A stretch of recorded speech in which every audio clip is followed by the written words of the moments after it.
आज प्रतियोगी छात्रों, हम लोग बाबर के बारे में जो पहले नेक्स्ट वीडियो में पढ़े थे, बाबर के संबंध में, उसी से जो महत्वपूर्ण प्रश्न बनेंगे आगामी परीक्षाओं के लिए, उसके बारे में हम लोग डिस्कशन करेंगे।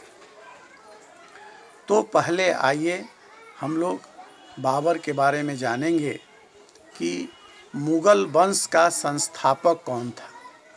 प्रश्न यहाँ से बनता है कि मुग़ल वंश का संस्थापक कौन था। तो मुग़ल वंश का संस्थापक बाबर था।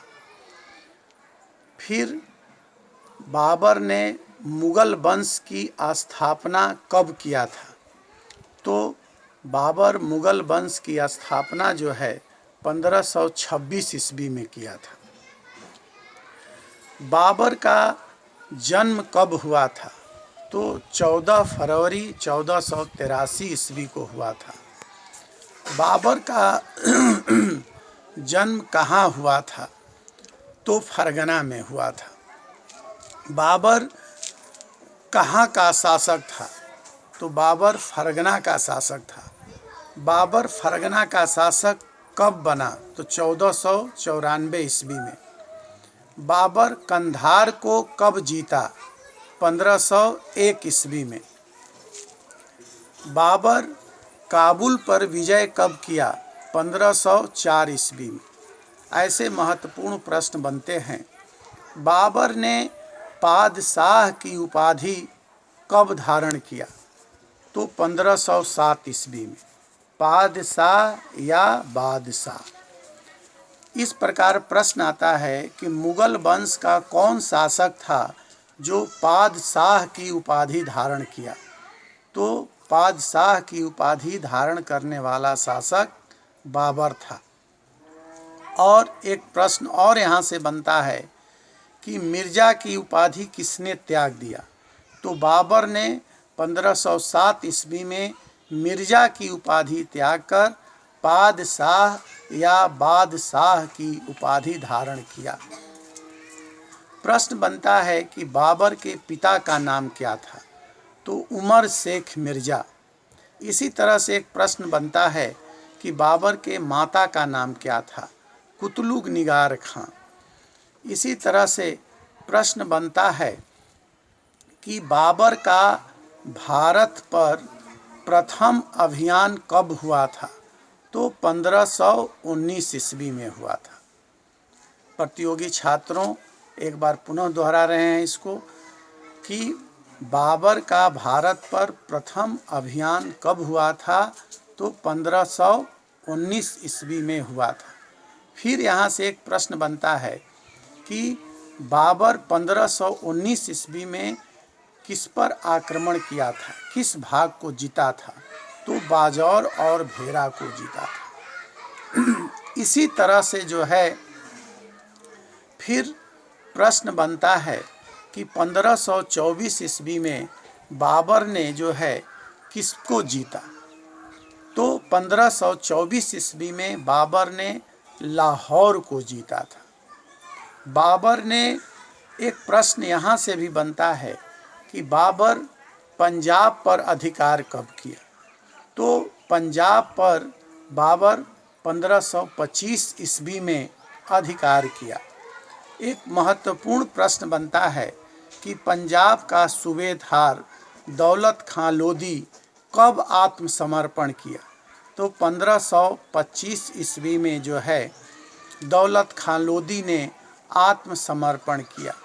इसी तरह से विद्यार्थी, एक और प्रश्न बनता है कि भारत पर आक्रमण करने से पहले बाबर को किन किन लोगों ने आमंत्रित किया था। तो मेवाड़ का शासक था राणा संगा, जिसे संग्राम सिंह के नाम से भी जाना जाता है।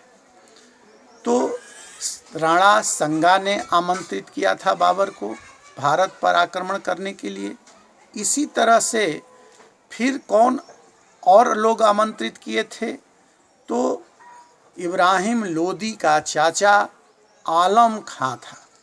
इसने जो भी बाबर को भारत पर आक्रमण करने के लिए आमंत्रित किया था। फिर पंजाब का सूबेदार दौलत खां लोदी ने भी बाबर को भारत पर आक्रमण करने के लिए आमंत्रित किया था। प्रतियोगी छात्रों, यहाँ से महत्वपूर्ण यह प्रश्न बनता है। इसी प्रकार जो है फिर आता है कि बाबर ने जो है पानीपत पर आक्रमण कब किया या पानीपत का युद्ध कब हुआ। तो 21 अप्रैल 1526 ईस्वी को। प्रतियोगी छात्रों, इस तिथि को आप कंठस्थ कर लें कि पानीपत का युद्ध कब हुआ था। तो 21 अप्रैल 1526 ईस्वी। अब यहाँ से एक प्रश्न और बनता है कि पानीपत का युद्ध किनके बीच हुआ था। तो बाबर और इब्राहिम लोदी के बीच हुआ था। प्रतियोगी छात्रों, फिर यहाँ से एक प्रश्न बनता है कि पानीपत के युद्ध में किसकी पराजय हुई। तो पानीपत के युद्ध में इब्राहिम लोदी की पराजय हुई। इसी प्रकार से पानीपत से और एक महत्वपूर्ण प्रश्न बनता है कि तुलगमा पद्धति और तोपखाना का प्रयोग जो है बाबर ने किस युद्ध में किया था। तो तुलगमा पद्धति और तोप का प्रयोग बाबर ने पानीपत के युद्ध में किया था। यहाँ से एक और महत्वपूर्ण प्रश्न बनता है कि तुलगमा जो पद्धति थी बाबर किससे लिया था, किससे सीखा था। तो यह उज़्बेकों से सीखा था। किससे सीखा था? उज़्बेकों से सीखा था।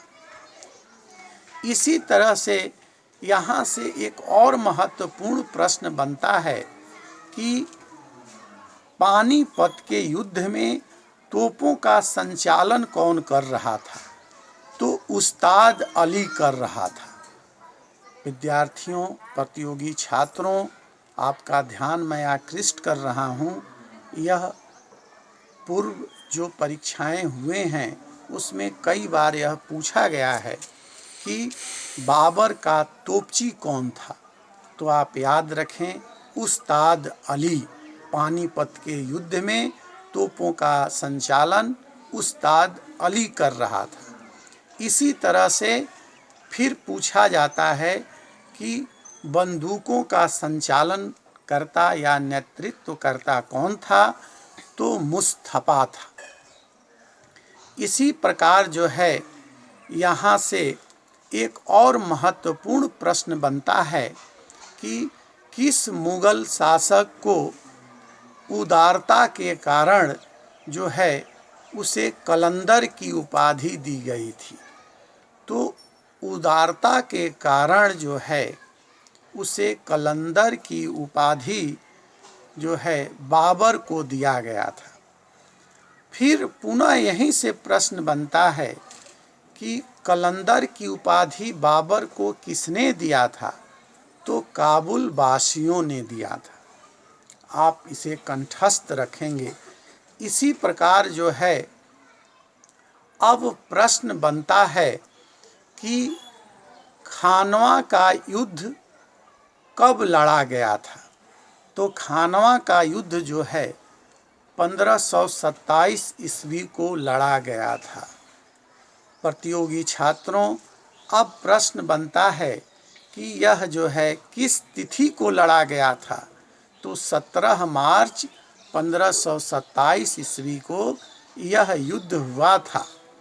अब पूछा जाता है कि खानवा का युद्ध किनके बीच हुआ था। तो बाबर और राणा संघा के बीच हुआ था। अब यहाँ से एक प्रश्न और बनता है कि खानवा का युद्ध में विजय किसकी हुई। तो विजय बाबर की हुई। फिर पुनः जो है एक प्रश्न बनता है कि किस युद्ध में बाबर ने गाजी की उपाधि धारण किया था। तो गाजी की उपाधि बाबर ने खानवा के युद्ध में धारण किया था। फिर यहीं से प्रश्न बनता है कि किस युद्ध में बाबर ने जिहाद का नारा दिया था। तो खानवा के युद्ध में बाबर ने जिहाद का नारा दिया था। प्रतियोगी छात्रों, फिर यहीं से प्रश्न बनता है कि बाबर ने किस युद्ध में जो है अपने शराब के प्यालों को तुड़वाकर और निर्धनों, असहायों, गरीबों में उस बहुमूल्य पात्रों को बांट दिया।